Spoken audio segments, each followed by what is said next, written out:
深度分析，临江仙就会左右脑互搏。花如月认为神该有大爱，白九思认为神应该独善其身，没有对错，所以这就是无解的命题。先来站在李清月视角来说，从始至终都是白九思谋取他的力量而设的局。白九思提议去凡间历劫，花如月答应了，但是因为他对人是有怜悯之心的，所以会插手人间事。这算是因为白九思的提议介入了花如月的因果，花如月入了世，介入了凡人的因果，去杀了汉龙，回来后跟自己丈夫讲述，其实凡人并不平凡，结果丈夫要封印她的法力，后面就是没了法力，但怀了孩子，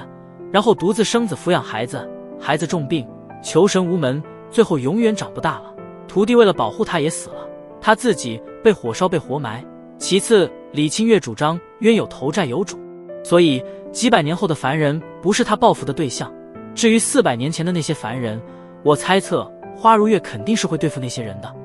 而且400年前肯定也有凡人帮助过花如月，所以在女主不知道真相之前，白九思在他那里就是个渣男。凡间10年，花如月从什么都不懂的千金大小姐，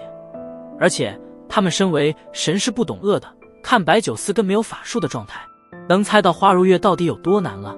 而且她还怀着孕，自己努力适应没有法术的生活，逐渐变成精通厨艺和